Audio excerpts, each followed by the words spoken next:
Buenas noches a todos, a todas y a todes que están aquí del otro lado, que nos están acompañando en esta noche de encuentros con Gunther Diez. Es un placer recibir a Gunther aquí en Brasil, 3 instituciones, Antonieta Megale representando a Instituto Singularidades y Fernanda Liberali. Qué alegría tenerte, Fernanda, representando a la PUC San Pablo, y yo, Jorgelina, representando a la Universidad Federal de Integración Latinoamericana, a la UNILA.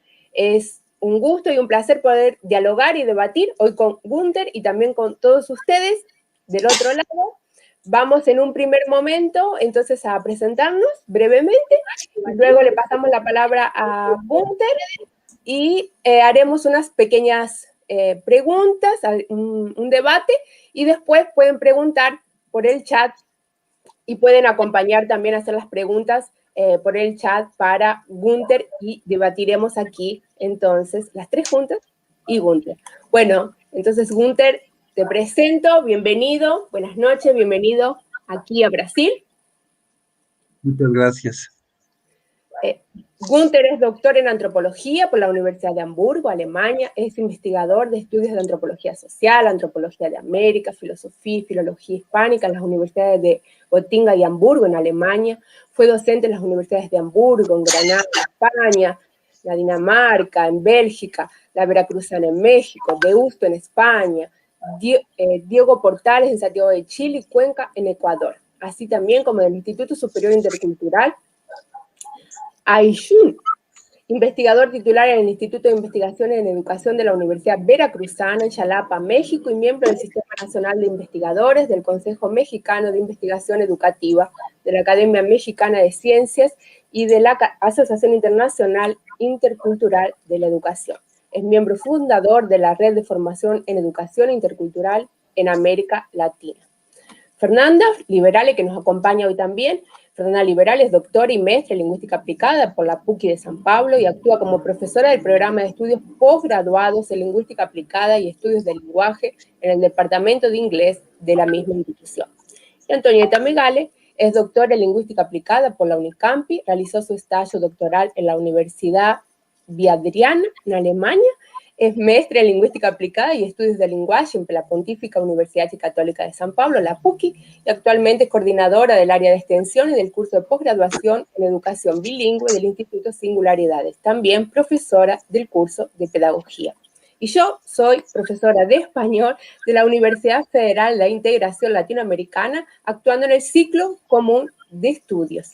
Y es un gusto tenerlo a Gunther también, porque durante mucho tiempo hemos intentado hacer un intercambio con Gunther y al final yo no pude ir para México, entonces lo trajimos a Gunther aquí, que nos va a hablar sobre los estudios interculturales, y es una referencia aquí en los estudios en Brasil cuando hablamos de interculturalidad. Gunther, la palabra es contigo.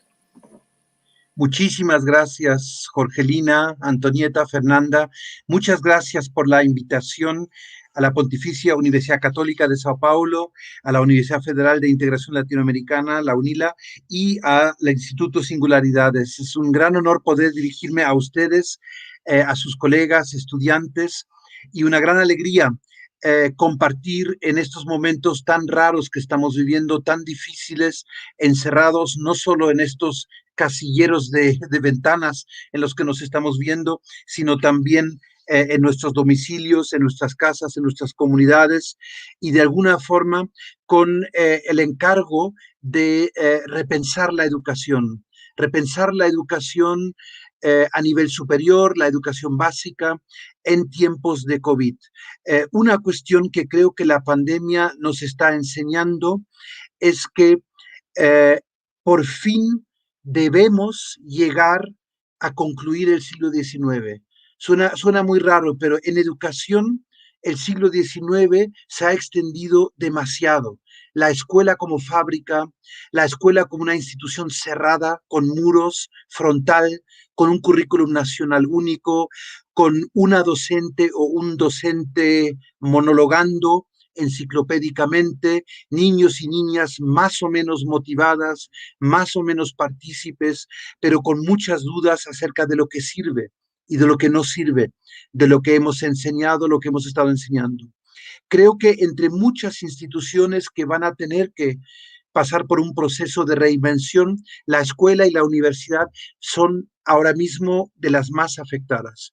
Lo comentábamos antes, tanto Brasil como México en este sentido son tristemente campeones mundiales, no solo en cuanto a las tasas de mortalidad de la pandemia, las tasas de afectación, sino también en cuanto a este fenómeno tan raro que estamos viviendo, que es una desescolarización desde arriba. Recordaremos en los años 70 cuando discutíamos la necesidad de desescolarizar, la necesidad de pensar en otro tipo de educación con Iván Illich, con Paulo Freire, y quién nos iba a decir en aquel entonces que al final no serán niñas y niños quienes abandonan la escuela, sino la escuela abandona a la niñez, abandona a la juventud. Y esto nos obliga, por un compromiso ético, por coherencia académica, a un ejercicio de honestidad, a un ejercicio de retrospectiva y prospectiva de a dónde queremos llegar con la escuela, a dónde queremos llegar con las instituciones sociales y qué tipo de sociedad post pandemia nos estamos imaginando. Considero que en este ámbito la interculturalidad y lo que en los últimos años se ha dado en llamar estudios interculturales nos pueden dar bastantes ideas, lecciones, pistas hacia dónde experimentar. Y hago mucho énfasis en el término experimentar.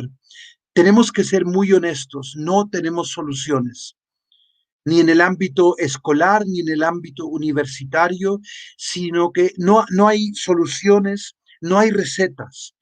En la educación intercultural siempre hemos insistido que el término del manual, el término de la receta, el término del estándar es equivocado, es decimonónico.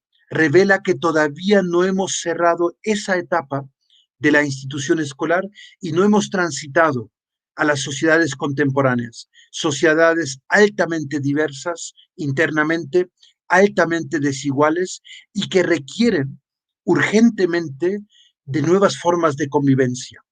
Nuestras sociedades, y más en América Latina, son campeones, son las más desiguales a nivel mundial, pero también se están convirtiendo en sociedades cada vez más violentas, cada vez más excluyentes. Y ahora, de repente, añorando la escuela, añorando la presencialidad, añorando el roce de cuerpos, el abrazo, el cariño, el vernos, el intercambiarnos, nos damos cuenta que la institución escolar era mucho más que lo que el neoliberalismo nos ha estado vendiendo, mucho más que estándares, que indicadores, que rankings, era un laboratorio de convivencia, en el mejor de los casos. Era un laboratorio para pensar un futuro, otro tipo de sociedad. Cuando logramos integrar la diversidad en el currículum, la diversidad en el tratamiento educativo y no solo cuotas, que son importantes, sino también modificaciones curriculares, didácticas, metodologías de aprendizaje, entonces logramos que la escuela o la universidad se pueda convertir para nuestros estudiantes en un lugar seguro, en un laboratorio, en un safe space, como algunos lo llaman, en un espacio santuario. Cosas que no puedo hacer en mi vecindad, en mi comunidad todavía, cosas que no me atrevería a vivir en mi familia, en mi comunidad, tal vez ya las puedo experimentar con mi compañera, con mi compañero, con las docentes en la escuela. Entonces, esto es lo que hemos perdido y lo que tenemos que recuperar, pero no para regresar a una supuesta normalidad, sino para anormalizar la escuela, la institución educativa, para volver a inventarla. Y creo que en esta ocasión, y por eso es tan importante la mirada desde la interculturalidad, en esta ocasión no será posible regresar por decreto, no será posible abrir por decreto. Esos son simulaciones, No sé si en Brasil, en México la política juega con semáforos, me encantan estas metáforas de la época urbana industrial, semáforos que señalan ciertas certezas que no existen. No podremos jamás decidir nuevamente cómo funciona de forma saludable, de forma segura, una escuela, una universidad, si no le damos plena libertad para decidirlo desde abajo. Requerimos un giro inductivo hacia toda la institucionalidad que tan fuerte ha estado atada al Estado-Nación, a las políticas decimonónicas centrales e incluso a esas políticas de privatización que no le han quitado un papel al Estado, sino que lo han transformado, han cambiado el papel del Estado, que sigue siendo de alguna manera garante del derecho a la educación. Quisiera entonces, voy a compartir brevemente pantalla, quisiera entonces comenzar mi intervención de esta tarde-noche con algunas reflexiones generales sobre lo que entiendo por interculturalidad y después pasar a una propuesta de trabajo, a una propuesta académica, analítica, de cómo podemos desde los estudios interculturales contribuir a la transformación social y educativa de nuestros contextos cercanos. Lo que voy a exponer no es producto de Gunther a título individual. Hemos estado trabajando en las últimas décadas en distintos espacios colectivos, primero en un laboratorio de estudios interculturales que generamos en la Universidad de Granada, a partir de ahí un espacio de formación, el doctorado en sociedades multiculturales y estudios interculturales que generamos entre la Universidad de Granada y la Universidad Veracruzana, y posteriormente en la Universidad Veracruzana con un grupo de investigación sobre estudios interculturales y desde el 2005 con la creación de la Universidad Veracruzana Intercultural, un programa de educación superior del que luego también puedo comentarles un poco. Entonces, esto lo digo porque no es algo que Gunther haya acuñado, sino que es producto de un esfuerzo académico, intelectual, colectivo. Solo para recordarles, ustedes lo han leído, ya lo saben, que la noción de interculturalidad, como Laura Mateos en sus publicaciones explica, tiene una polisemia de origen. Precisamente porque en el contexto anglosajón, en el contexto continental europeo y en el contexto latinoamericano, hablamos de distintos actores, de distintos fenómenos cuando nos referimos a la interculturalidad. Solo quería comentarlo, no voy a entrar ahora en los matices, hay mucha bibliografía al respecto. Y aparte, la polisemia se profundiza porque este adjetivo de lo intercultural no siempre se refiere a lo mismo. No solo hay una diferencia entre hablar sobre pueblos originarios, comunidades afrodescendientes o comunidades migrantes, post-esclavitud o migraciones postcoloniales, como en el contexto europeo, sino también hay una diferencia importante entre llamar intercultural algún tipo de constelación social o llamar intercultural una propuesta normativa, una metodología, un proyecto político o una intervención, una metodología en el sentido educativo. Entonces, eso genera mucha polisemia, pero no significa que da igual lo que es interculturalidad, sino que podemos ir delimitando. Y la delimitación, desde mi punto de vista, tiene que tener una mirada histórica, una mirada diacrónica. Provenimos de los movimientos posteriores al 68, a la ruptura del 68 que en muchas sociedades del norte global, tanto como del sur global, ha significado el fin de la mentira, de la amalgama, de la mentira, de la homogeneidad, de la supuesta integración hacia un todo, hacia un melting pot o algo que le da oportunidades iguales a todas y a todos. La primera respuesta fuertemente anglosajona, canadiense, estadounidense, etcétera, fue la del multiculturalismo, como un movimiento social que se convierte en un programa ideológico político. Esto abrió espacios. Fue importante mostrarle el espejo a la sociedad, por ejemplo, estadounidense, mostrar este tipo de segregación que sigue existiendo tanto en la sociedad como en las instituciones educativas, pero no fue suficiente con mostrar esos mosaicos multiculturales. Tanto en América Latina como en el contexto europeo hemos transitado hacia una visión más compleja, donde no solo hablamos de políticas de diferencia, de reconocimiento, sino políticas de reciprocidad, de nuevas relaciones entre diferentes actores al interior de la sociedad, que es lo que denominamos interculturalismo cuando se trata de una propuesta normativa y interculturalidad cuando se trata de un programa más descriptivo académico. Y por último, nos estamos dando cuenta ahora en el siglo XXI que el mismo término de interculturalidad todavía tiene mucha connotación culturalista.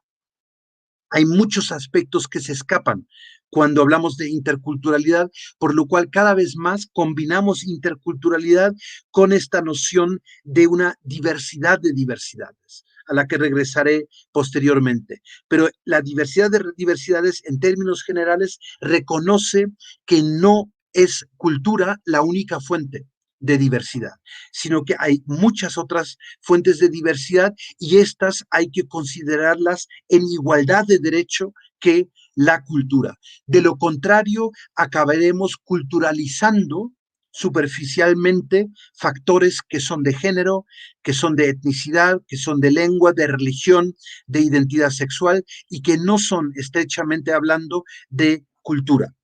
Y con este punto de partida, en el ámbito educativo concretamente, y ustedes lo saben de la experiencia que tienen las diferentes corrientes pedagógicas desde el siglo XIX hasta la fecha, el problema principal en nuestras instituciones educativas es que surgen en el siglo XIX por primera vez como instituciones integradoras, ciudadanizadoras, pero siempre con el cometido de que la diversidad es un problema.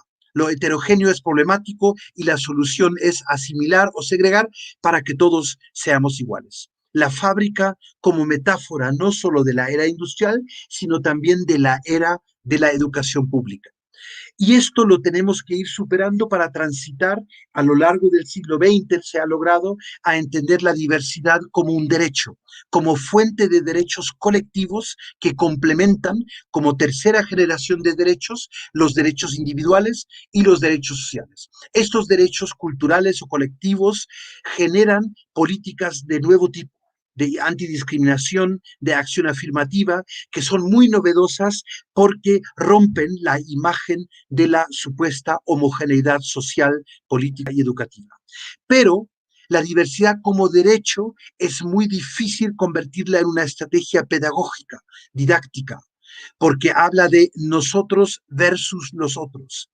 A veces genera más grietas y más conflictos de los que realmente puede gestionar. Y por eso en el ámbito educativo e intercultural, a partir del siglo XXI, estamos transitando a una noción de diversidad como un conjunto de recursos pedagógicos que tienen que estar a disposición de todo el alumnado, de todo el estudiantado, de toda la comunidad escolar. Y no deberían únicamente referirse a un grupo minorizado, minoritizado, como algunos lo llaman.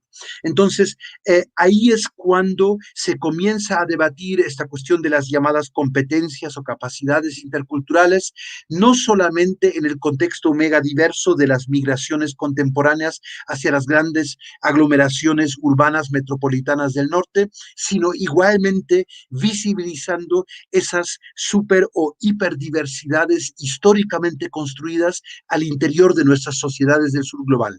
Hemos sido diversas estas sociedades mucho antes de la expansión colonial europea y tenemos que recuperar el valor de esa diversidad que lo hemos convertido en estigma colonial y postcolonial. Los enfoques que quisiera enlazar en esta parte de mi exposición provienen de tres fuentes diferentes.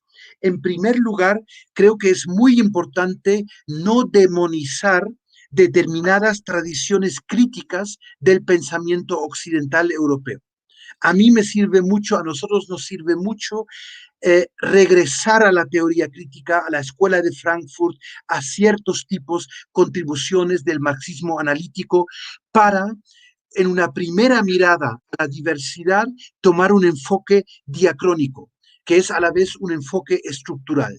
Necesitamos mirar debajo de las apariencias para visibilizar estructuras y lógicas subyacentes.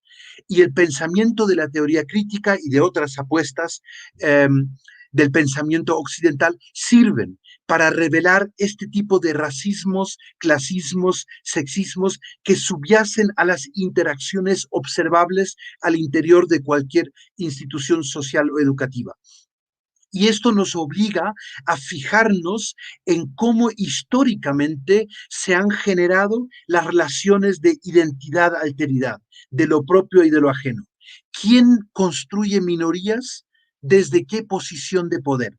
¿Y qué mayoría, a veces silenciada, a veces autoinvisibilizada, es la que está detrás de un determinado estigma, una discriminación, un prejuicio o un ninguneo, una invisibilización?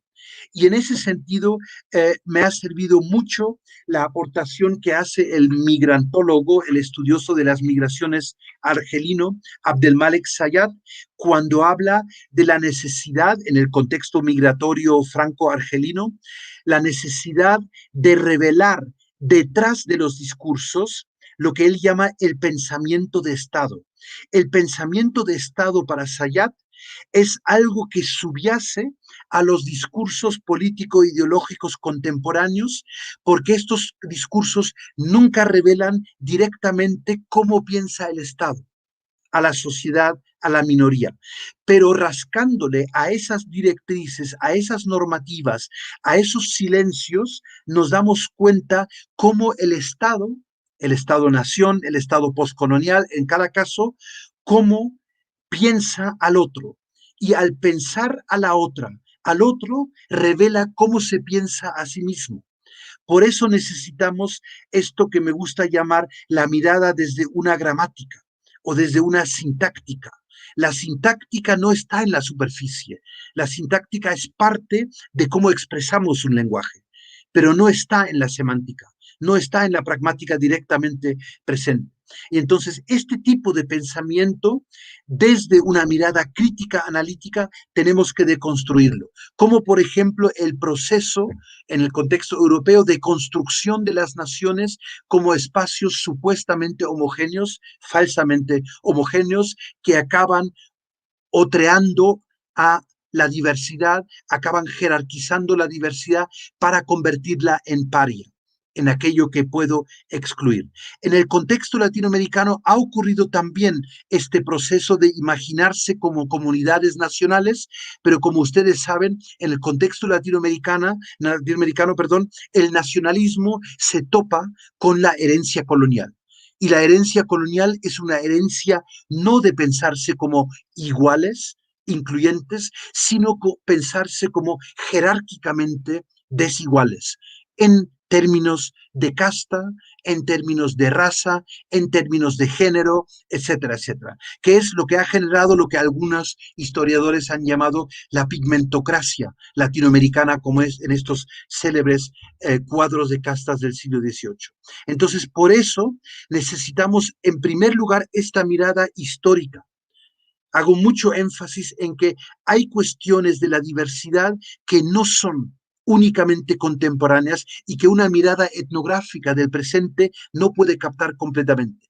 Pero en segundo lugar, necesitamos, aparte de la tradición de las teorías críticas de la sociedad, tenemos que recuperar la gran tradición de mucha investigación cualitativa que son los enfoques narrativos y biográficos, que hacen énfasis en la dimensión actoral, en la subjetividad como una intersubjetividad, tomarnos en serio al actor, a la actora, a sus identidades, a sus cambios identitarios y a sus historias de vida, a sus experiencias y vivencias, que es algo que ahora en plena pandemia nos hemos dado cuenta que apenas conocíamos a los actores educativos con los que actuamos continuamente en el día a día. No sabíamos de sus constelaciones familiares, de cómo viven en sus hogares, con quiénes viven, qué relaciones intrageneracionales, intergeneracionales mantienen. Entonces necesitamos una nueva mirada muy detallista sobre este tipo de enfoque sincrónico, actoral y fuertemente narrativo biográfico, pensado para la subjetividad del propio actor. Y entonces las políticas de identidad, las reivindicaciones identitarias que generan los actores con los que colaboramos al interior de nuestras instituciones y en los contextos, tienen que ser tomadas en cuenta, no como un dato anecdótico, como centro del análisis de la interculturalidad. Y en tercer lugar, como un tercer eje, aparte del enfoque diacrónico estructural y aparte del enfoque más actoral, necesitamos desde mi punto de vista, desde la etnografía colaborativa, aprender este enfoque y visibilizarlo, un enfoque centrado en la praxis, en las prácticas de interacción. Una cosa son nuestros discursos y nuestras identidades y otra cosa son nuestros haceres. Cómo interactuamos, cómo convivimos en el aula, en la institución escolar, pero también en el hogar, en la comunidad. Y estas formas de interacción son formas de aprendizaje. La escuela se le había olvidado que no tiene el monopolio. Estos aprendizajes son cotidianos, ocurren al interior de los hogares, entre diferentes hogares, en las comunidades, en las vecindades, y no hemos aprovechado estos aprendizajes como recursos pedagógicos áulicos. Entonces, sería esta triple mirada que tomaría como punto de partida para analizar, para estudiar este tipo de interacciones y los saberes que generan, incluyendo los intersaberes, como me gusta llamarlos, las concatenaciones de saberes a veces conflictivos, a veces contradictorios, pero que conviven en la interacción cotidiana. No vivimos en burbujas homogéneas, sino que estamos en el día a día expuestos a saberes, a creeres, a haceres altamente diversos. Ahora, ¿qué conclusiones saco para los estudios interculturales, entendiéndolos ahora más como una herramienta analítica para estudiar nuestras sociedades contemporáneas? Ahí me parece muy importante no caer en dicotomizaciones. Me preocupa mucho, simpatizo mucho con el pensamiento descolonizador o descolonial, pero a veces lo que me preocupa de los discursos descoloniales es que reproducen y recaen en nuevos binarismos. Occidente, the West, frente a the rest. Occidente como todo lo abominable y el resto de alguna forma edulcorado como la alternativa. Creo que nuestra mirada tiene que ser un poco más compleja para superar binarismos que son precisamente producto de la tradición del pensamiento occidental. Entonces, lo que propongo es combinar una mirada prescriptiva con una mirada descriptiva, analítica. Y esto hacerlo tanto analizando constelaciones sociales, societarias, como analizando constelaciones educativas en el sentido más escolar, más institucional.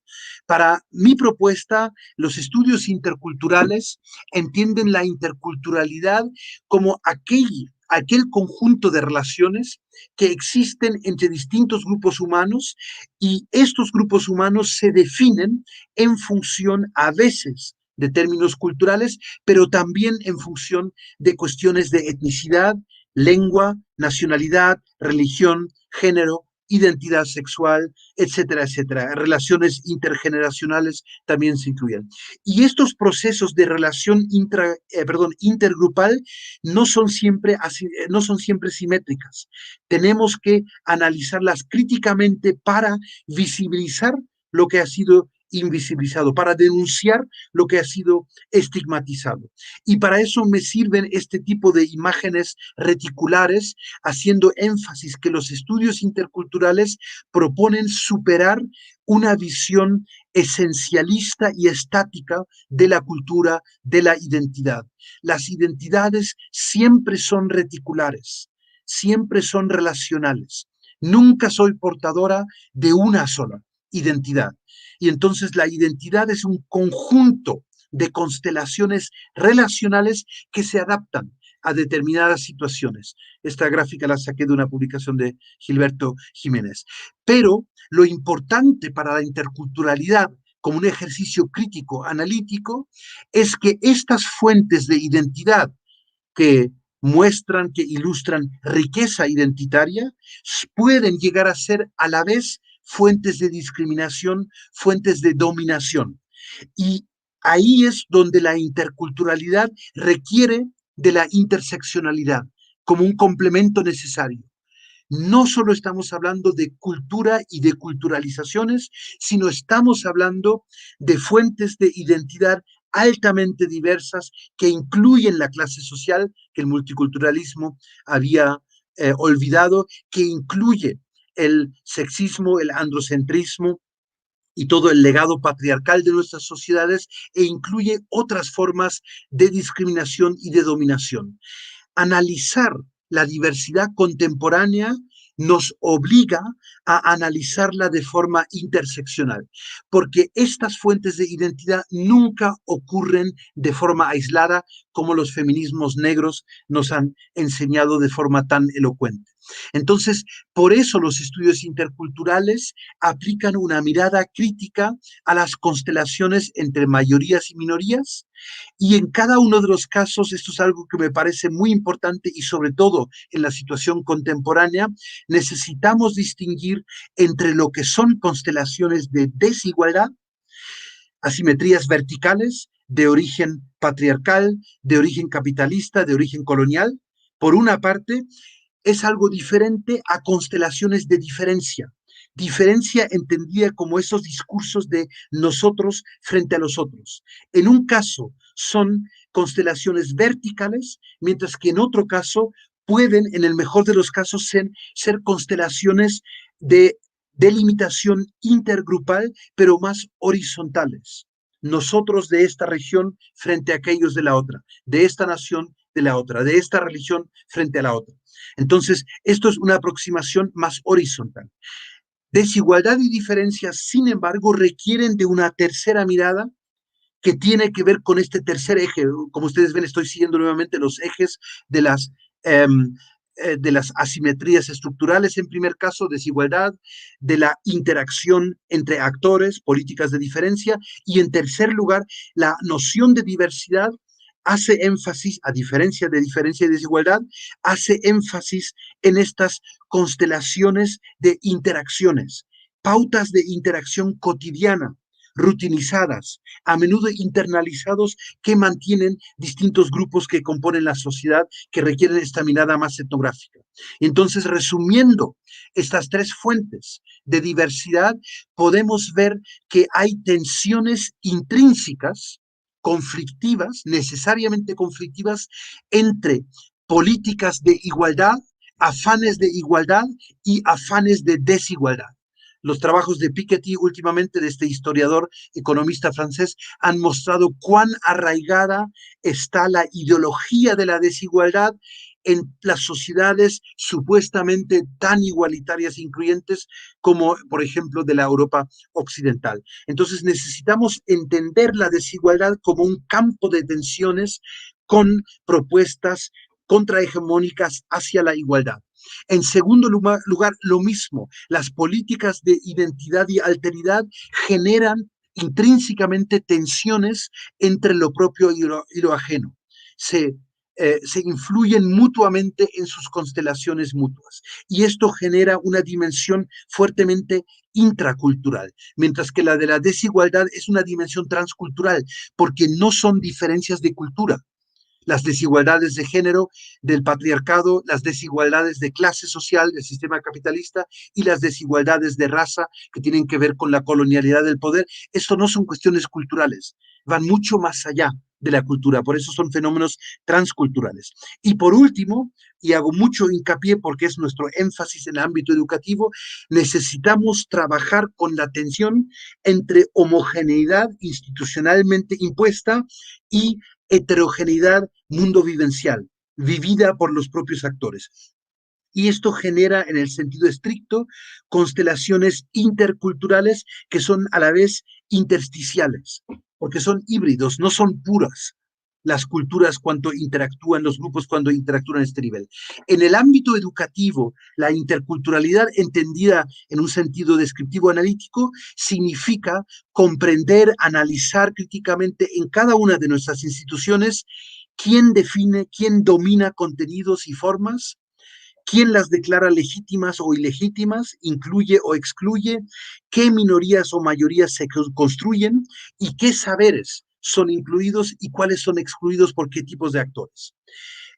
Un ejemplo de este tipo de consecuencias de un análisis crítico, podemos ver que lo que en América Latina se ha dado en llamar indigenismo, políticas de integración de pueblos originarios a las sociedades nacionales postcoloniales, son políticas asimétricas.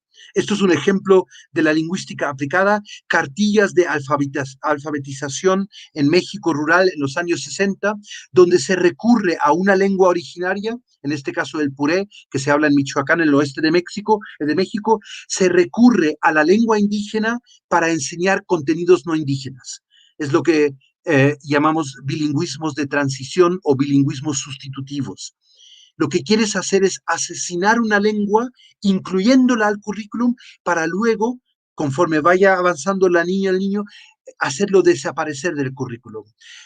Llenas el currículum de contenidos culturales no indígenas, mestizos, mexicanos en este caso, para hacerle ver al hablante que tu lengua sirve para que te alfabetices básicamente, pero no sirve para la cotidianidad, no sirve para la modernidad, tienes que dejarla.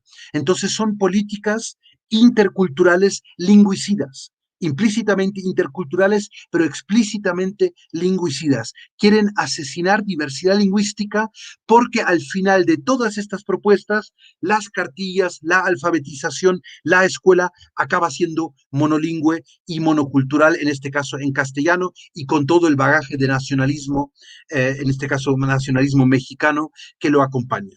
Entonces necesitamos este tipo de miradas críticas de todo tipo de material escolar. Paso a la segunda parte. Hasta ahora hemos visto la noción, la propuesta que hago de una noción descriptiva, analítica, crítica de interculturalidad. Pero no nos podemos quedar en este trabajo académico, academicista dirían algunos, sino que tenemos que pasar a un trabajo más político, que es el que llamo aquí interculturalismo. Y interculturalismo incluye medidas, propuestas, programas para transformar nuestras sociedades contemporáneas en pandemia, post-pandemia, como queramos llamarlos, volverlas más conscientes de sus diversidades internas, reinventarlas a partir de lo local y regional, a partir de sus diversidades y no de grandes relatos, grandes mitologías nacionalistas o globalistas que circulan a niveles macro. Y para eso necesitamos generar puentes, intercambios, retroacoplamientos, hibridaciones entre dos tipos de grupos. Ustedes lo recordarán, Boaventura de Sousa Santos siempre insiste en esta cuestión. América Latina está compuesta en sus sociedades por dos grupos históricamente enfrentados, los que no quieren recordar y los que no pueden olvidar. Y estos son los grupos históricamente privilegiados y los grupos históricamente excluidos. Y tenemos que generar pautas interculturales de interacción entre estos dos grupos que no han entrado en contacto, que han entrado en un contacto violento, pero que mantienen sus posiciones aisladas una de otra. Por eso tenemos escuelas para indígenas, escuelas rurales, escuelas populares urbanas y luego tenemos toda la educación de élite privilegiada aislada. Tenemos que romper este tipo de dicotomía porque la pandemia como fuerte metáfora, violenta metáfora, nos ha enseñado que si no nos cuidamos en conjunto de la sociedad, no vamos a poder superar ni esta pandemia, ni las muchas otras pandemias y catástrofes de la violencia, de catástrofes ecológicas, etcétera, que estamos viviendo. Entonces, lo que urge es un nuevo tipo de relación inherentemente conflictiva, pero una relación al fin y al cabo entre estos grupos históricamente privilegiados y los grupos históricamente excluidos. Y en el ámbito educativo, esto nos obliga a visibilizar desigualdades históricamente construidas, transitar a formas de organización escolar, contenidos curriculares, métodos de enseñanza-aprendizaje más diversos, plurales y, sobre todo, inductivos, pensados desde abajo, desde el hogar, desde la comunidad y la vecindad, hacia arriba, y no desde un decreto ministerial o desde una agencia multilateral de desarrollo. Y esto nos obliga también a desenmascarar, a criticar continuamente persistentes asimetrías, y por eso, y con eso termino esta parte, no se trata de una tarea que podemos resolver únicamente trabajando con un determinado tipo de actor, lo que hace la estrategia del empoderamiento específico de un determinado grupo, como lo hace la llamada educación multicultural en el caso norteamericano, estadounidense, etcétera, sino que tenemos que generar estos puentes conflictivos, tensos, cambiantes, etcétera, entre distintos grupos de la sociedad para lograr un ir y venir, una interculturalidad crítica, conflictiva, pero una interculturalidad que insiste abarcar al conjunto de la sociedad y no exime, como por ahora lo está haciendo gran parte de la llamada educación intercultural bilingüe en América Latina, que sigue eximiendo a los verdugos, sigue eximiendo a aquellos que han generado estas desigualdades y sigue señalando implícitamente que quienes necesitan interculturalidad son los marginados, son aquellas comunidades que han sido víctimas del despojo, cuando obviamente quienes más requieren de capacidades, de competencias, de aguantar conflictos en el sentido intercultural del término, son los grupos históricamente privilegiados. De lo contrario, nos acabamos ensimismando, encapsulando en trabajos con víctimas, pero sin incidir en las relaciones reales de desigualdad que caracterizan nuestras sociedades. Tengo ahora otra parte que quería comentarles sobre la llamada educación superior intercultural, pero esto le había pasado a Jorgelina antes una propuesta de un video que ojalá hayan podido ver antes como un ejemplo de cómo estamos trabajando en este caso en Veracruz, en la costa Golfo de México, la educación intercultural en el ámbito superior. Pero como ya he hablado bastante, me gustaría mejor escuchar a Antonieta, a Fernanda, a Jorgelina y al público que nos acompaña para que no sea tan monológica esta tarde. Muchas gracias por su atención y su paciencia. Gunther, fue un gusto escucharte. Estábamos hablando de cómo sos apasionado también, cómo se nota esa pasión en lo que haces y en lo que decís, cómo se nota también que te interesa tanto y que luchás tanto también por esas comunidades interculturales. Fue un verdadero placer.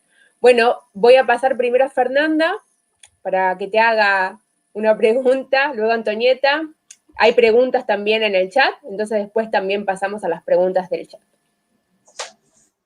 Bom, então eu vou começar agradecendo ao Gunther, também a Jorgelina, pela oportunidade de ter você aqui com a gente.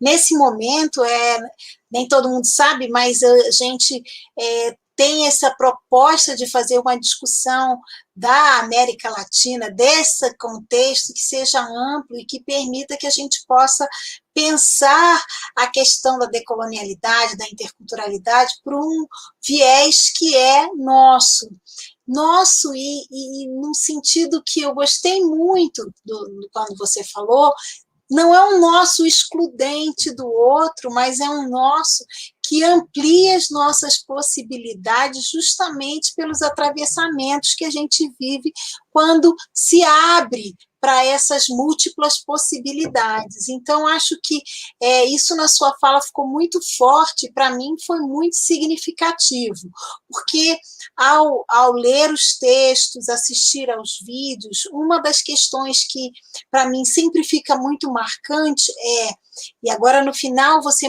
falou muito disso, Gunther, como é que a gente pode falar em interculturalidade se a gente focaliza apenas um grupo, uma comunidade, um conjunto de pessoas com características que para alguns podem ser até consideradas, de certo modo, mais homogêneas.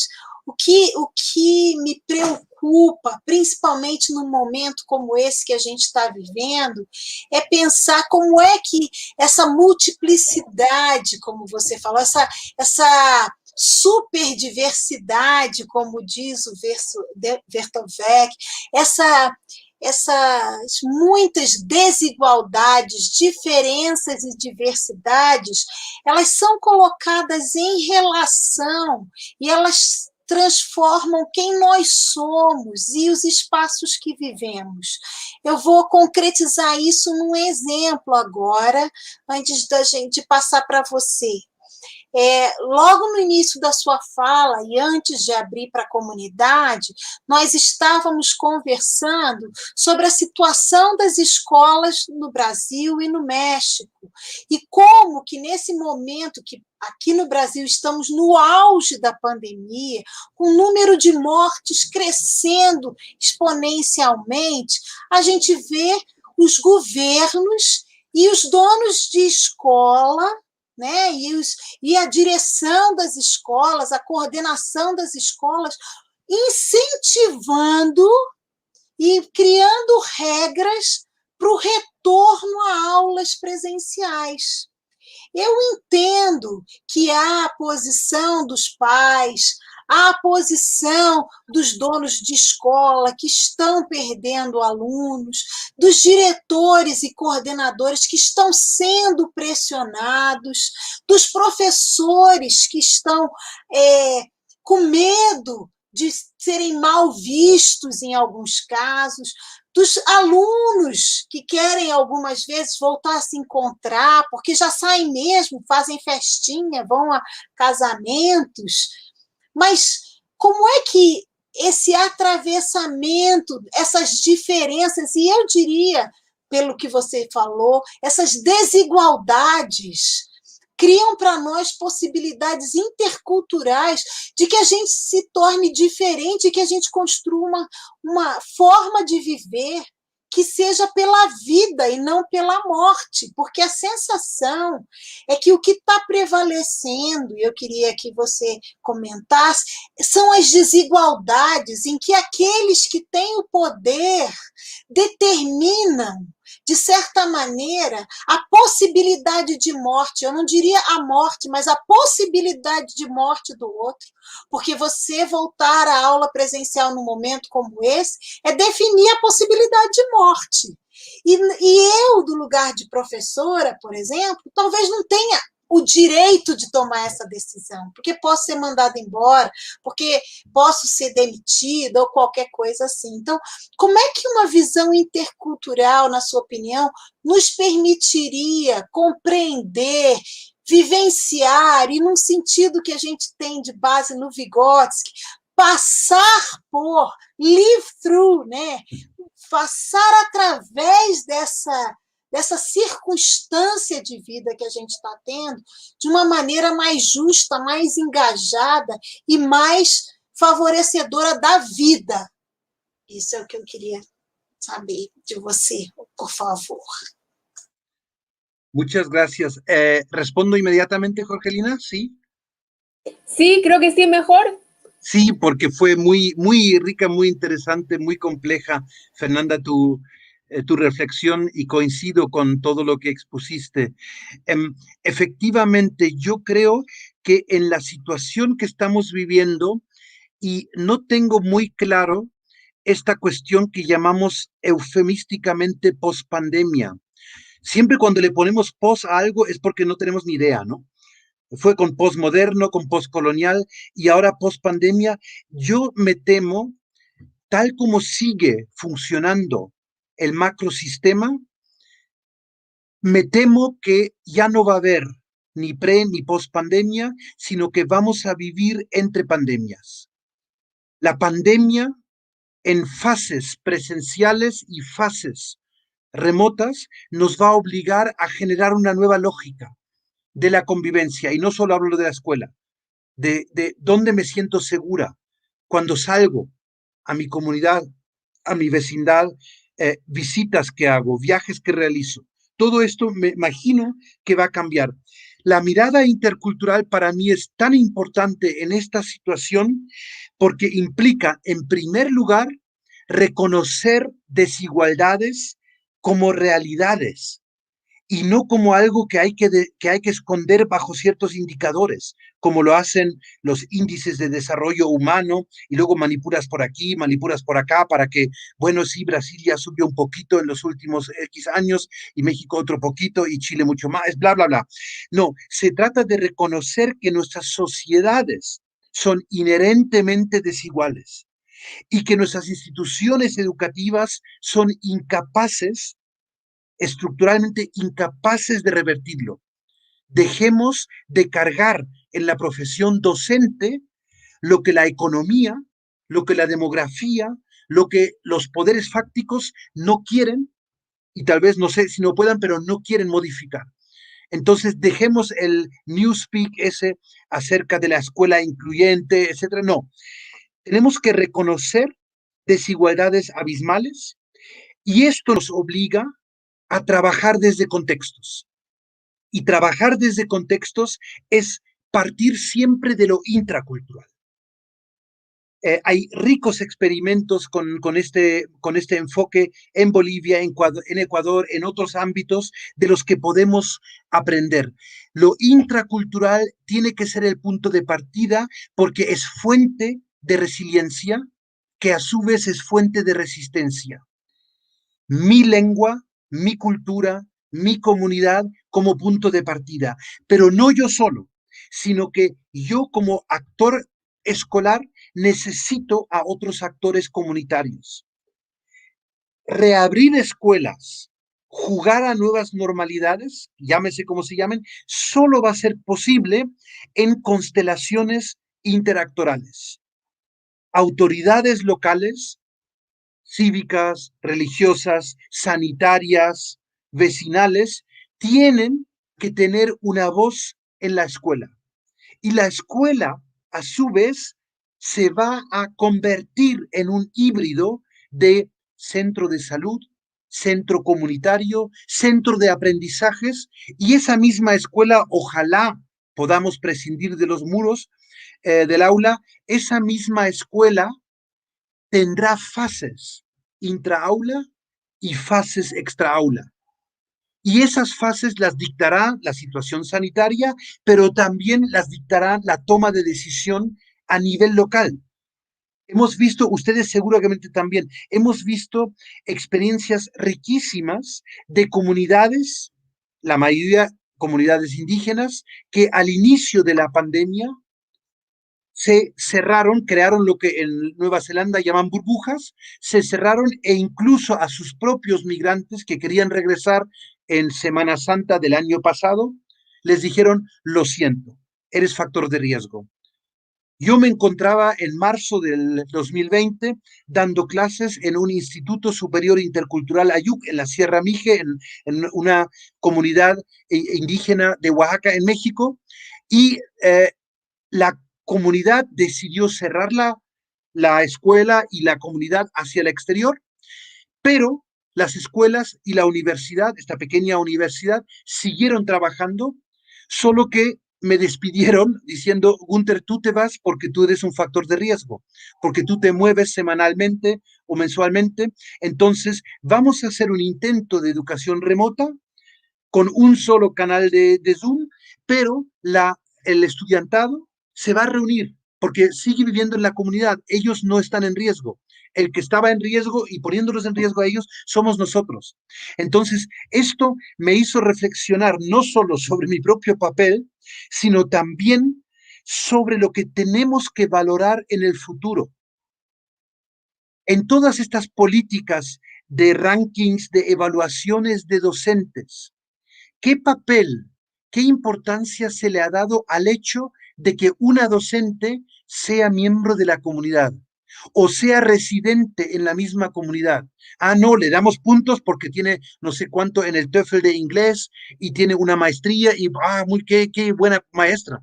No, la buena maestra en el futuro, el buen maestro, va a ser una persona que parta de lo intralocal y que pueda establecer relaciones hacia afuera. Esto, que suena más o menos lógico, sería una revolución para las instituciones educativas, porque piensan de forma deductiva, piensan desde arriba hacia abajo. Necesitamos un giro completo para poder volver a inventar la escuela. No podemos imponer, sería irresponsable políticamente, sanitariamente, culturalmente, regresar a esa falsa antigua normalidad, sino que tenemos que permitir que cada comunidad escolar se convierta en un nodo de una red con otras comunidades escolares, tanto como vecinales, territoriales, para repensar lo que es idóneo, lo que es pertinente aprender en cada uno de los momentos. El currículum va a cambiar decisivamente. Olvidemos esta idea del estándar, del currículum nacional. ¿Qué son aprendizajes necesarios para la niñez y la juventud que va a vivir su vida entre pandemias? ¿Los libros de texto contienen aprendizajes relevantes? Ahora hay mucho discurso, UNESCO, UNICEF, etcétera, y en parte lo entiendo, de los años perdidos, los aprendizajes perdidos, va a ser una generación COVID medio bruta, medio analfabeta. Esa es la típica mirada desde arriba, la mirada que dice carecen de esto, carecen de lo otro, todo mal. ¿Por qué no rascamos un poco qué aprendió esa niña quedándose en casa, quedándose con su hermanito, viendo de vez en cuando al primo, a la prima? Relaciones intrageneracionales, aprendizajes intergeneracionales. No sé si en Brasil me imagino que también, pero en México se recurre a los abuelitos, a las abuelitas para salvar la situación porque papá y mamá tienen que salir con todo el riesgo sanitario que eso implica. Pero eso ha generado nuevas alianzas, nuevos aprendizajes, incluso para las lenguas indígenas, porque con el abuelito, con la abuelita, tengo que hablar la lengua. Todo eso tenemos que ir evaluándolo y aprendiendo, pero siempre desde abajo. Por supuesto que no nos vamos a quedar en lo intracultural, y con esto termino. Como tú mencionabas, la interculturalidad ahora es una necesidad para poner en la agenda política las desigualdades. A las desigualdades económicas, sociales, de género, de casta, podríamos decir, de origen colonial, se suman estas nuevas desigualdades en cuanto a riesgo de mortandad por la profesión. Tenemos que revalorar y repensar las profesiones y cuánto valoramos una profesión a otra, incluyéndonos a nosotros, académicos, académicas, que estamos aquí reunidos en el privilegio, con el Zoom delante o con el Google Meet delante, pero no estamos expuestos. Y ganamos el triple de salario que una persona que se juega la vida a diario. Ahí seamos sinceros, sinceras, tiene que haber redistribución. Y la otra cuestión, desde un punto de vista pedagógico, creo que tenemos que ser mucho más insistentes, agresivos si se quiere, con la cuestión de las desigualdades tecnológicas. Nadie de nosotros hoy en día acepta dar clases cuando no hay luz. Pues no podemos dar clases sin Internet. Así de fácil. La educación pública requiere de el Internet gratuito público, de lo contrario, no va a haber estas fases remotas. Y las fases remotas en el futuro van a ir pasando. Aunque la tercera ola termine y podamos regresar, todo esto va a ser temporal. Entonces necesitamos que las autoridades educativas incluyan en sus presupuestos el derecho a la conectividad, porque no es la conectividad al Internet para estar jugando, es la conexión, el acceso a la educación. Entonces, hemos hablado durante todo el siglo XX sobre el derecho humano a la educación y con una pandemia lo perdemos completamente en el siglo XXI. Entonces, esto es un mandato, digamos, de interculturalidad exógena, hacia afuera, hacia los actores externos. No podemos permitir que la educación privada se escape y haga sus soluciones aparte, mientras que la educación pública signifique, como lo dice el darwinismo, survival of the fittest. Quien tenga internet, pues avanza, y quien no, pues lo siento mucho. Eso ninguna sociedad lo puede aguantar, salvo en una situación muy extraordinaria como ahora, pero insisto, esta vida entre pandemias, parte del colapso ecológico, va a ser la nueva normalidad. Y entonces tenemos que hacer mucho énfasis en la lucha política, en el sentido de coaliciones interculturales, interclase, etcétera, para lograr un derecho a la conectividad, y eso significa cobertura libre, algo que es tecnológicamente factible, y hay países que lo han logrado. Y que no me cuenten que porque México tiene muchas montañas no se puede, bla, bla, bla, no. Eso es una prioridad. Hoy en día hemos logrado que la práctica totalidad de las escuelas tengan acceso a la electricidad. Pues las escuelas y las vecindades tienen que tener acceso a estas otras tecnologías porque son las del siglo XXI, ¿no? Entonces yo creo que ahí hay una combinación entre resistencia y resiliencia intracultural y el paso a una política proactiva con muchas alianzas externas para lograr que el Estado vuelva a redefinir los presupuestos públicos.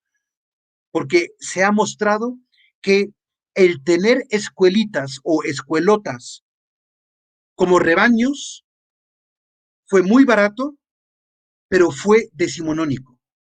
Y ese tipo de educación escolarizada, tipo fábrica, es completamente caduca en el siglo XXI.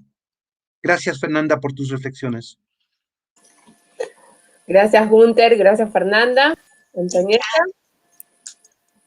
Boa noite. Queria começar agradecendo a presença de todos aqui com a gente hoje, a presença do Gunther, essa conexão da Jorgelina e o prazer sempre de estar com a Fernanda. Enquanto eu ouvia vocês, eu fui aqui tentando organizar o meu pensamento. Acho que o meu questionamento vai um pouco na linha do que a Fernanda já trouxe. Vou tentar aqui organizar.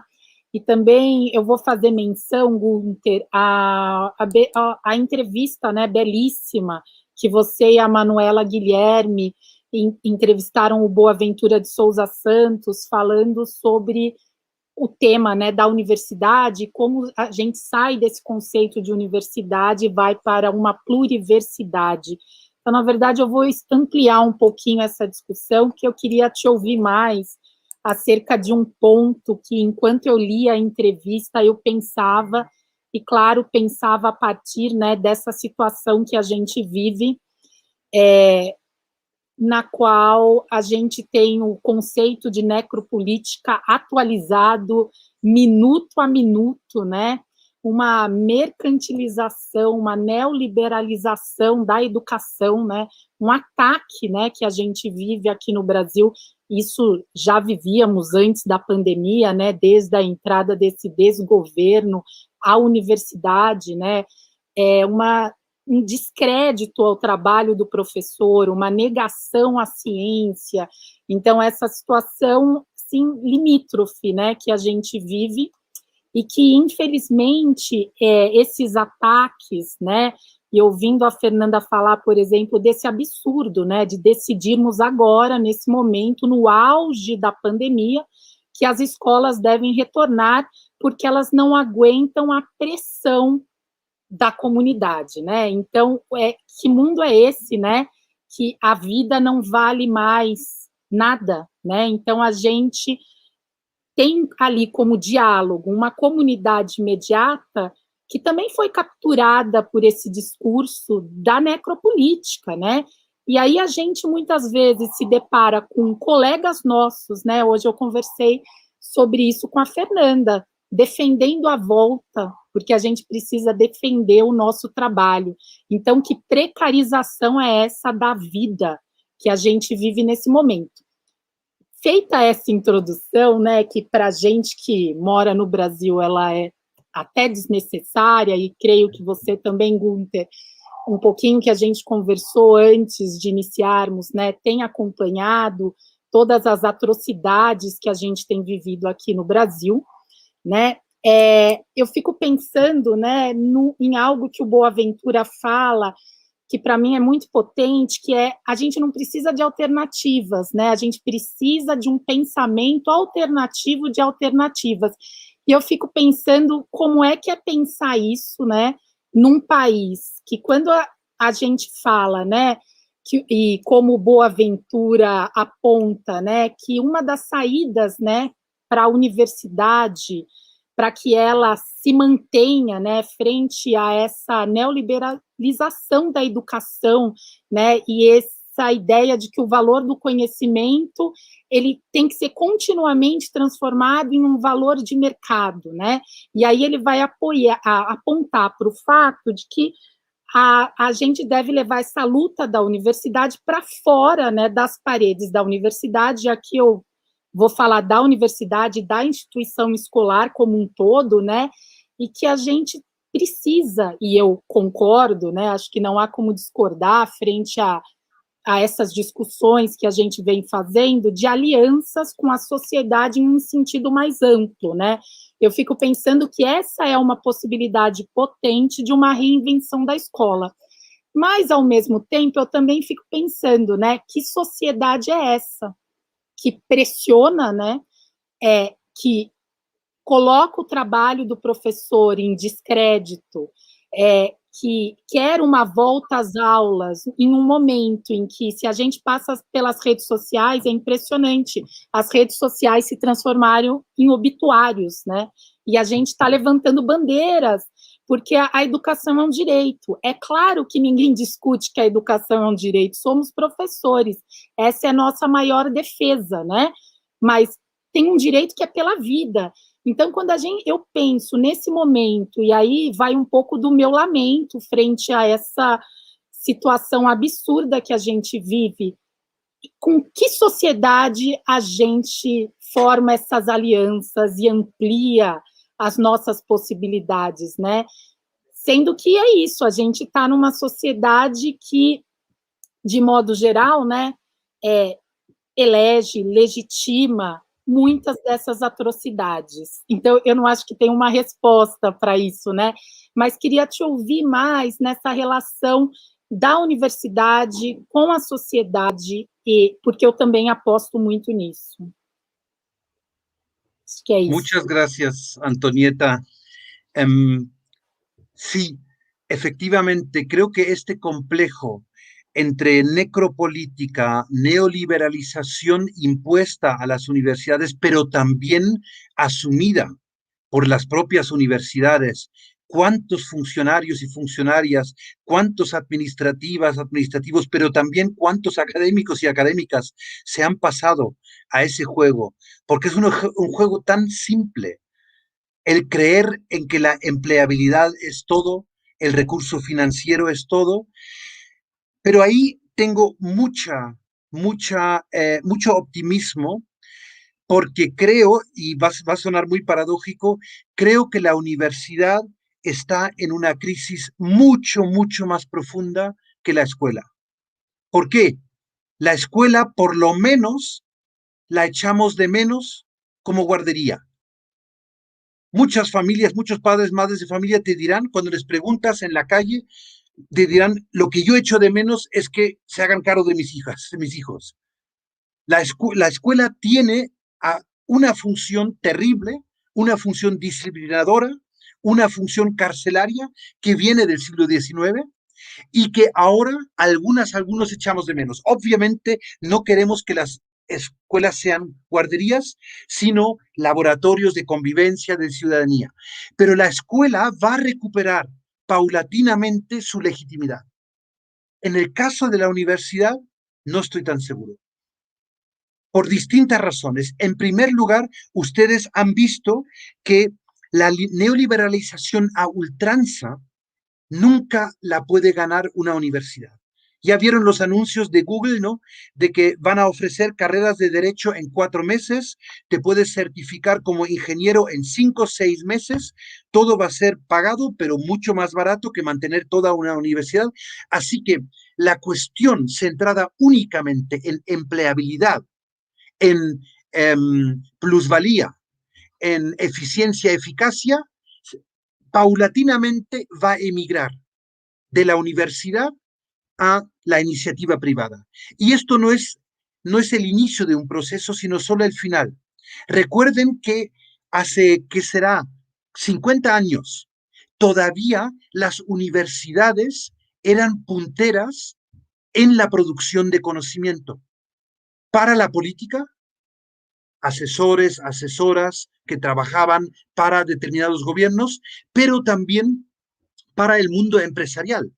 Hoy en día cualquier corporación, cualquier fundación, cualquier think tank, o como se le quieran llamar esos tanques de pensamiento, ya ha sustituido a la universidad. Porque te contrato y me das en 4 páginas una solución y no me vas a criticar, no me vas a cuestionar, no me vas a problematizar y vámonos. Entonces, ya hay una buena parte de expertise universitario que está emigrando hacia ese tipo de mundo, nuevo mundo de las fundaciones. Entonces, nos quedamos en la universidad, desde mi punto de vista, quienes realmente, o no sabemos hacer otra cosa, como en mi caso, que no sé hacer otra cosa, por eso me quedo en la universidad, o quienes realmente apostamos por la universidad como un gran experimento epistémico, un gran experimento de siempre pensar alternativas. Me gustan mucho las contribuciones de Boaventura y sobre todo cuando él muestra distintas posibilidades. Por una parte, ampliar y profundizar alternativas dentro de la educación superior y a la vez pensar alternativas a la educación superior. Y creo que eso es algo que tenemos que enredar mucho más.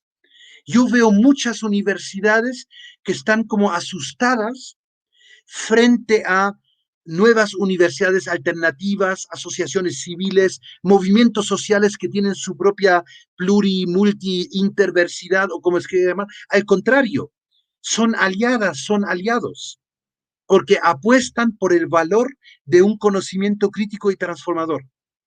Y yo creo que quienes aguantamos en las universidades vamos a ser quienes desde dentro de la universidad queremos defenderla, pero transformándola.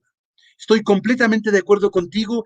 Tenemos que liberarnos de esas políticas impuestas y eso significa volver a la dignidad de la docencia, repensar la investigación.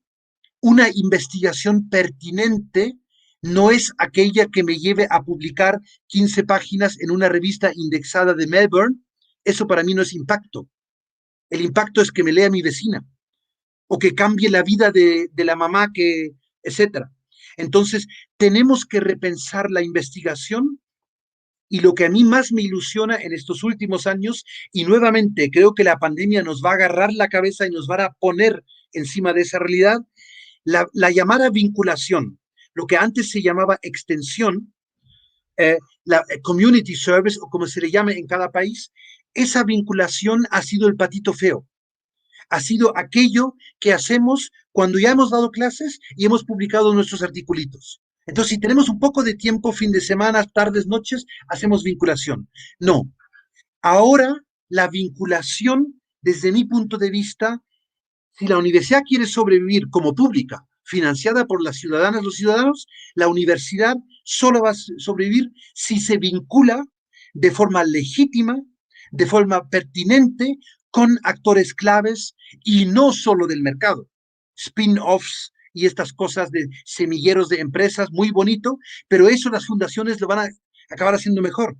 Recuerden, ¿a quién se ha acudido para desarrollar las vacunas? ¿Ustedes han escuchado alguna universidad nombrada? Bueno, Oxford un poco, pero básicamente es el mundo empresarial farmacéutico en el que la política pública confía todos las soluciones, que bueno, no son soluciones, son solo cambios en los síntomas, pero no en la solución, pero bueno. Entonces yo creo que lo que necesitamos es generar una vinculación con actores que no tengan nada que ver con la universidad. Los que menos se fían de nosotros, los que menos se interesan por nosotros, nosotras, son con quienes tenemos que trabajar. Los que siempre han desconfiado del conocimiento experto. Campesinas, campesinos, jornaleros en el ámbito rural, trabajadoras, trabajadores en el ámbito urbano, pueblos afrodescendientes, pueblos originarios, ellos que contienen, que cultivan sus propios saberes, entran en contacto con los saberes académicos. Los saberes académicos tienen una estructura rara porque son saberes descontextualizados, etcétera, pero tienen cierta ventaja en ciertos momentos, generar lazos, traducir conocimiento entre regiones, entre actores. Entonces, yo creo que la universidad del siglo XXI va a sobrevivir como instancia pública si logra generar vinculación con la sociedad. Ustedes habrán notado, salvo nosotros, docentes, o nuestras estudiantes y nuestros estudiantes, nadie más ha echado de menos a la universidad en la pandemia. Ustedes escucharon que qué triste que cerró la universidad. No, la escuela, eso sí es triste, pero la universidad, ni sabía. La UNAM, la Universidad Nacional Autónoma de México, miles y miles de estudiantes y nadie se interesa si está abierta o cerrada. A eso nos ha orillado el neoliberalismo, a la insignificancia. Hacemos pequeños jueguecitos con numeritos y con indicadorcitos y con rankingcitos, que si Shanghái, etcétera, que no le interesa a nadie fuera del mundo académico, ni siquiera a la industria farmacéutica, porque ya se ha ido por otro lado.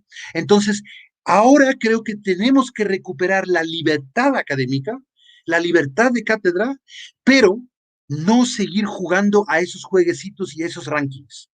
Siempre han sido falsos. Los rankings se habrán inventado para lo que sea, pero nunca han tenido que ver con calidad. Cualquier pequeño campus ubicado en una comunidad y que realmente sirve a su entorno, y lo notas porque el entorno defendería su universidad si alguien la quiere cerrar, esa universidad, llámese comunitaria, alternativa, indígena, intercultural, como sea, esa universidad es de mayor calidad que una fábrica de PhDs que sigue funcionando remotamente como lo hacen las grandes universidades y que se cree de alto estándar y que simplemente expulsa a gente, precariza carreras, desilusiona a jóvenes. Lo sabemos en nuestras propias carreras, en nuestros propios posgrados. La gente más creativa se acaba yendo porque no quiere entrar a este juego de governing by numbers, ¿no? No, es que tengo que hacer el doctorado en tantos semestres y si me tardo uno más, ya no. Eficiencia terminal, todo este tipo de jueguecitos que nos hemos inventado. Yo creo que sí habrá una época post-neoliberal, no tengo ni idea de cómo se va a llamar, sí va a haber una época en la cual nos atrevemos a reinventar la universidad, no solo como algo alternativo al margen de la universidad, sino también al interior.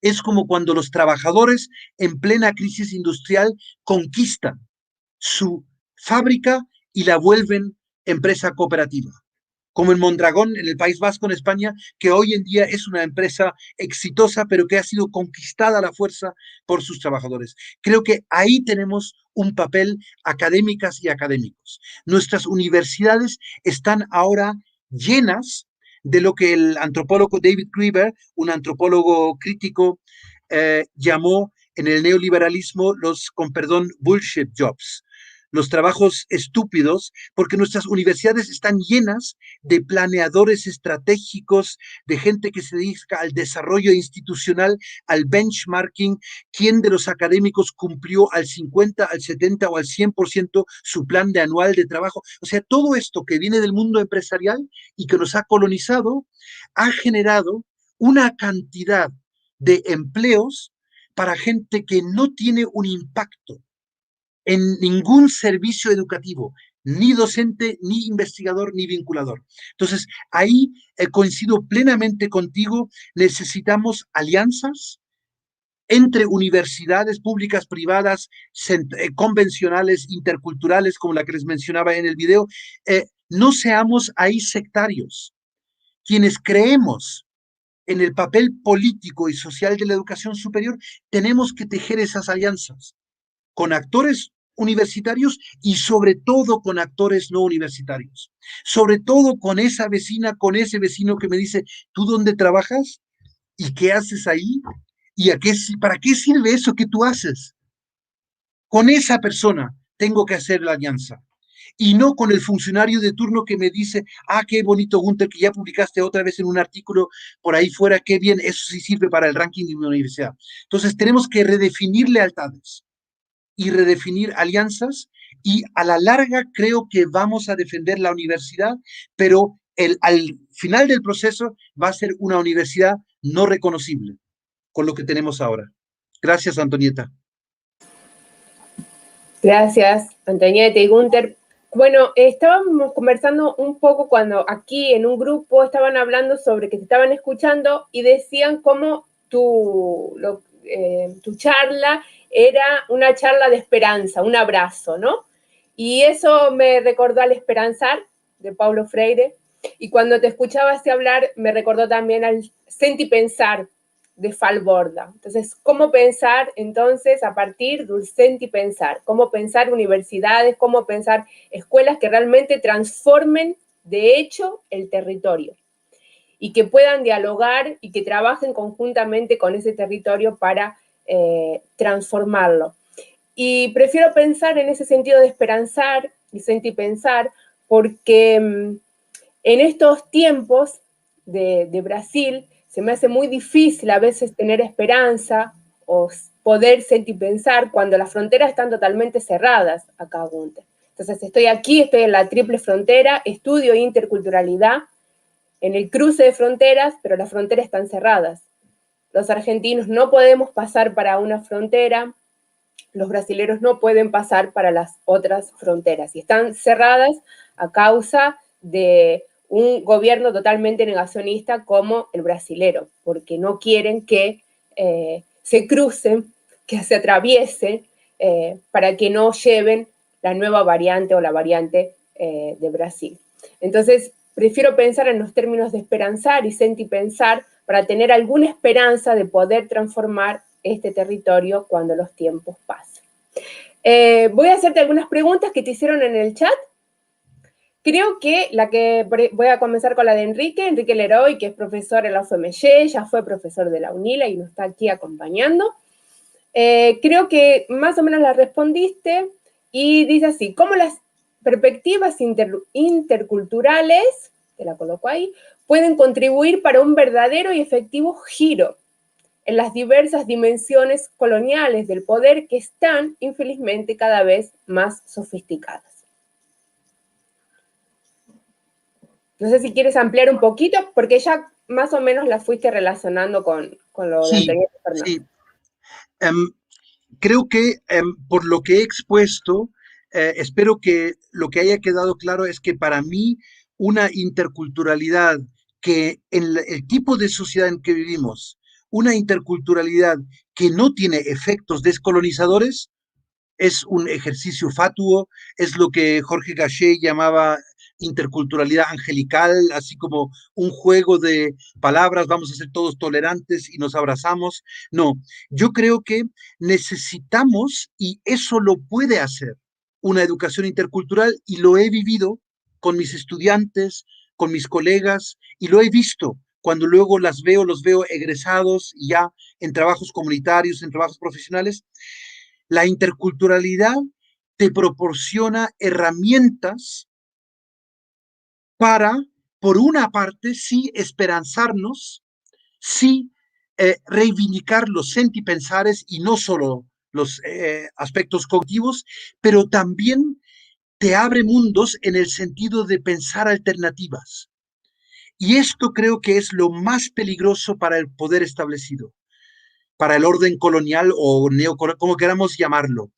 jóvenes que egresan, en mi caso, de la educación superior intercultural en Veracruz, y que se atreven a hacer algo como asociación, como grupo, como individuos, aplicar a otro tipo de trabajo que nunca se hubieran atrevido, entablar una relación sentimental con una persona con la que jamás se hubieran atrevido a hacerlo porque no se hace en mi comunidad. Entonces de repente dices, wow, yo nunca sabía lo que llaman empowerment, pero es visible que hay otras alternativas a lo que el sistema había establecido. Entonces, yo creo que la interculturalidad contribuye a este giro necesario porque comienza erosionar o generando fisuras, como lo llama Catherine Walsh, en la colonialidad del propio ser.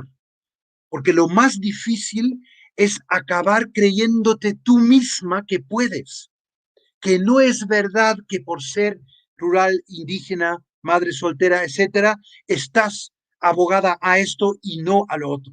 Entonces, este tipo de recuperar una esperanza como alternativa, como una forma de vida digna propia, es desde mi punto de vista a nivel micro lo más importante. Y creo que a partir de ahí cambian las relaciones, cambian de abajo hacia arriba, pero van cambiando. Actualmente, gracias a estos programas interculturales, tenemos regiones en las que los mediadores externos, los brokers que vienen siempre a mediar, pero también a colonizar, ya no son necesarios, porque hay una expertise local, hay una literacidad académica, aparte de una literacidad comunitaria, que logra entablar un diálogo de tú a tú con esos poderes fácticos extralocales. Y creo que eso es una tarea decisiva de una educación intercultural. Esperanzar, devolver la esperanza, y la esperanza tiene que ver con, como lo decía Ernst Bloch, con utopías concretas. O sea, con poder cambiarme de casa, poder cambiarme de marido, poder cambiarme de, etcétera. Y eso paulatinamente te va ampliando perspectivas. Creo que para eso es tan importante trabajar la cuestión micro, la cuestión biográfica. Muchos estudiantes llegan con biografías fracturadas, llegan lastimados, cómo el sistema educativo los ha tratado antes de llegar, por ejemplo, a una universidad intercultural. ¿Por qué en el primer semestre más de la mitad de mis estudiantes me dicen, no, profe, yo no hablo una lengua indígena, solo español? Y después de 5 meses de clases ya la hablan. Y yo no la he enseñado. Se han atrevido a salir del closet. Se han atrevido a recuperar quiénes son. Se han acordado que sí entienden una lengua que habla mi abuela, que habla mi abuelo, pero que ya no es un estigma, que ahora es un recurso. Entonces yo creo que ahí es donde tenemos una gran responsabilidad para acompañar esos procesos. Y acompañar, lo digo conscientemente, no termina cuando egresas. Creo que ahí las universidades también tenemos que cambiar de chip.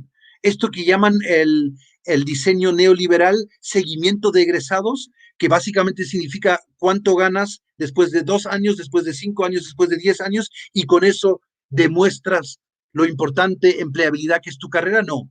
Ahora creo que tenemos que convertirnos en acompañantes, y lo digo nosotros personalmente, no un departamento. Nosotros como docentes tenemos que convertirnos en acompañantes, no solamente de estudiantes que van y vienen entre lo comunitario y lo académico, sino también acompañantes de egresadas y egresados, porque de ahí vendrán nuestros aprendizajes. Yo con quienes más he aprendido, aparte de con mis estudiantes, y no tengo nada contra mis colegas docentes, pero aparte de mis estudiantes, aprendo muchísimo de quienes egresan, con quienes mantengo contacto y que luego me cuentan y me dicen y que ahora estoy en esto, luego en lo otro. Digo, y esto se puede hacer con esta licenciatura, con este grado, pregrado, con esta carrera. Entonces, ahí realmente volvernos nuevamente inductivos, etnográficos y aprender desde abajo, ¿no? Ese sería mi intento a esa pregunta que nos lanza Enrique. Muchas gracias, Enrique. Muchas gracias, Gunter. Te hago una pregunta que viene de Zenón, porque, bueno, hay varias preguntas, estoy seleccionando, y claro. Zenón te pregunta, te lo pongo aquí. Zenón te pregunta, doctor Günther, ¿cómo podríamos implementar en la formación de los estudiantes de las escuelas normales de Veracruz el enfoque praseológico de la interculturalidad? Muchas gracias, Zenón. Ni tú ni yo queremos hablar de nuestro querido estado, hablar mal de nuestro querido estado Veracruz, pero como sabrás, en Veracruz existían intentos de generar una escuela normal, formadora de docentes con enfoque intercultural y bilingüe, y se cerró porque no cumplía eso que mencionábamos antes en respuesta a la pregunta anterior de Antonieta, porque no cumplía con los numeritos. Entonces, lo que tenemos que volver a hacer es simplemente en un acto de franqueza, de honestidad, decir dónde van a trabajar egresadas y egresados de las escuelas formadoras de docentes. Actualmente las estamos formando como si todos acabarían trabajando o en escuelas privadas de clase alta o en escuelas urbanas clase medieras. Tú lo sabes, Zenón, en Veracruz, en México, la gran mayoría de las escuelas no son ni urbanas ni clase medias, sino que son escuelas multigrado en pequeñísimas comunidades rurales, multilingües, indígenas, y yo como docente no fui formado ni para multigrado, ni para didácticas multilingües, interlingües. Entonces, lo que tenemos que hacer a partir de ese choque de realidad, repensar la educación de nuestros futuros docentes. Creo que es un aspecto clave de las escuelas normales. Se les critica mucho porque son un reliquio del pasado. No creo esto.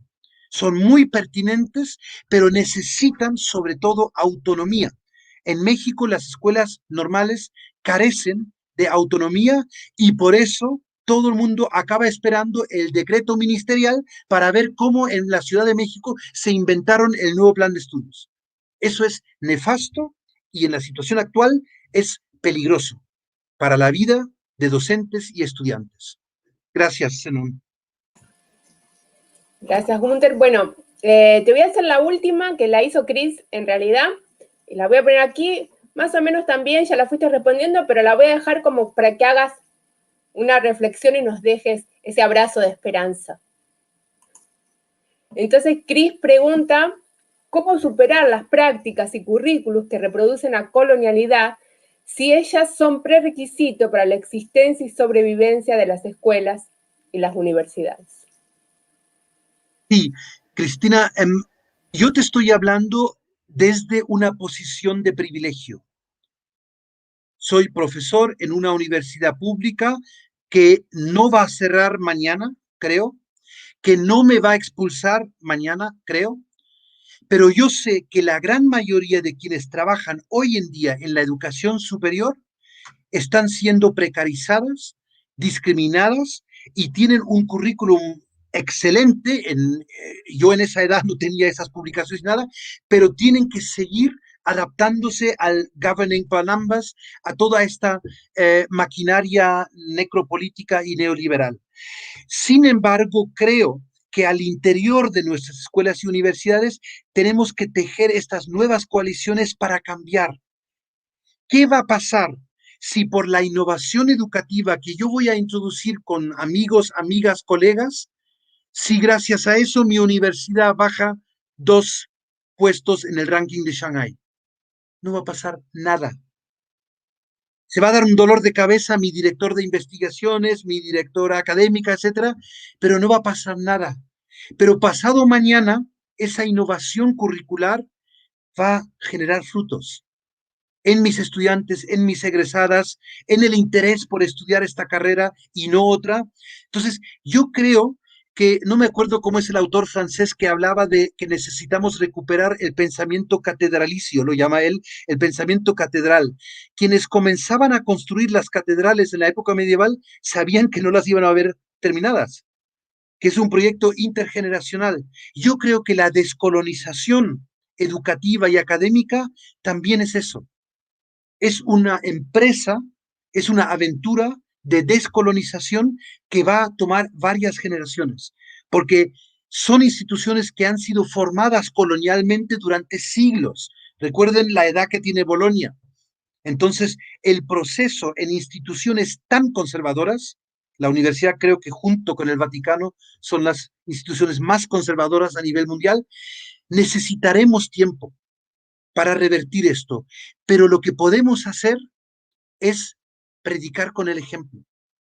En mi aula, junto con el aula de mi colega, nos han dividido, nos han individualizado, lobos esteparios, cada quien encerrado entre muros. No, regresando a la presencialidad, no regresemos al aula, regresemos al campus, regresemos a los intersticios, demos clase fuera del campus o al lado, demos clases de otra forma. Y eso va a tener un efecto pedagógico, un efecto educativo, un efecto en los aprendizajes, lo sabemos. ¿Cómo luego evaluarlo y cómo medirlo? Va a ser chamba, va a ser tarea de otras tesis doctorales que alguien va a escribir sobre eso. Y lo vamos a ir aprendiendo. Pero yo creo que a menudo nos hemos vuelto nosotros, nosotras mismas, más papistas que el Papa, más conservadoras, porque tenemos que cumplir un requisito. Y nuevamente te repito, Cristina, estoy hablando desde el privilegio. Yo sé que esto, por ejemplo, el movimiento este del slow professor que hay en algunas universidades anglosajonas como el slow food italiano, ahora un slow professor, todo eso es un discurso del privilegio. Porque si uno de mis postdocs hace eso, mañana está en la calle. Entonces también tenemos que reconocer que tenemos que cuidar a nuestros colegas jóvenes, porque nosotros no hemos vivido, yo por lo menos en mi acceso a la universidad, todavía en Alemania no existía este impacto tan fuerte del neoliberalismo como ahora lo estoy viviendo. Entonces ahí también hagamos coaliciones intergeneracionales al interior de la universidad. Cuidemos a los jóvenes cuadros que están entrando a la universidad. No perdamos los más creativos. Y lo digo porque lo he vivido.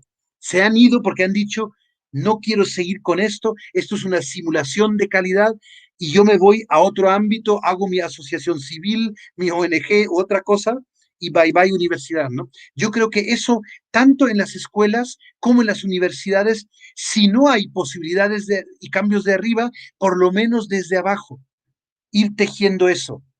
A veces incluso clandestinamente lo tendremos que hacer porque así se hacen los cambios, ¿no? Poquito a poco tejiendo, intercambiándonos, tener mucho más encuentros horizontales, reticulares, que estas reuniones verticales para palomear algún plan, programa, etcétera, etcétera, ¿no? Eso sería mi intento de respuesta. Pero como ves, Cristina, tampoco tengo la solución. Reconozco que hoy en día es brutalmente peligroso, brutalmente expuesto lanzarte a una carrera como docente, sea en educación básica, sea en educación superior. Pero con el principio que mencionaba Jorgelina, de esperanzar y sentipensar, creo que estos espacios son donde la economía neoliberal más nos deja todavía, sentipensar y esperanzar. Esa libertad no nos la han quitado todavía completamente. Y eso es lo que reivindico para nosotros, para nosotras. Gunter, te hago la última pregunta porque la hizo Alex, es estudiante de la posgraduación y creo que es importante. Entonces, antes de terminar, mira, te la coloco ahí. Dice Alex, ¿de qué modo construir una estrategia que posibilite a la escuela escuchar las voces indígenas de negros y negras, géneros y clases que puedan construir un camino intercultural de los sujetos del currículo? Alex, gracias. Muy, muy buena pregunta. El problema es el currículum. Y el currículum es una invención histórica que tiene una fecha de invención y por eso, como todo buen producto, debería tener una fecha de caducidad. Hoy en día seguimos jugando a un tipo de currículum que a mí me gusta llamarlo, pensando en el supermercado, el currículum basado en la oferta. Nosotros diseñamos, si los ministerios nos dejan, nosotros diseñamos algo que consideramos relevante para nuestras estudiantes, para nuestros estudiantes, tanto en básica como en media, como en educación superior. Y a menudo el currículum acaba siendo una mezcolanza muy, muy rara y caótica entre un sesgo androcéntrico, un sesgo urbanocéntrico, un sesgo nacionalista, un sesgo católico o cristiano céntrico en función de cada contexto, pero nunca nos preguntamos, tú, niño, niña, joven, ¿qué necesitas? Entonces, ¿cómo sería un currículum pensado desde la demanda y no desde la oferta? En la Universidad Veracruzana lo hemos intentado porque es difícil, sobre todo hacia dentro de la universidad, de la escuela, convencer a los planeadores. ¿Cómo sería una carrera, un pregrado, en el que no hay materias obligatorias? Ni siquiera hay materias, sino lo que hay son jóvenes que ingresan con un pequeño anteproyecto, como lo que te piden en el posgrado, y dicen, yo en mi comunidad quiero hacer esto, yo en mi vida profesional quiero hacer esto. Y entonces el colegiado nos reunimos y vemos qué necesitaría A, B, C para llevar a cabo este proyecto. Entonces nos inventamos itinerarios inductivamente a partir del interés del estudiante. Y ahí, en lo que pregunta Alex, obviamente, esta diversidad de actores que tú mencionas implica que no va a haber un currículum, que en el fondo el currículum va a estar individualizado o grupalizado dependiendo de cómo es la constelación. Entonces, yo creo que esto es algo que va a ocurrir. En el fondo no es nada nuevo. Recuerden, es lo que el modelo tutorial en Oxford y Cambridge hace desde la época medieval. ¿Por qué no lo hemos hecho? Porque hemos masificado y abaratado la educación. La hemos estandarizado y creemos que el tropel de estudiantes que entra en una edad a una carrera necesita lo mismo. Es falso. Es falso porque además ya se ha demostrado quienes somos docentes hoy, en este año, no tenemos idea hacia dónde estamos formando, hacia qué futuro, hacia qué mercado laboral. Yo en el 2019, si alguien me dice que yo acabo dando clases por Zoom, le digo, estás loco, por supuesto que no. Soy antropólogo, soy etnógrafo, no voy a dar nunca clases por Zoom. Y aquí me tienes 8 horas al día.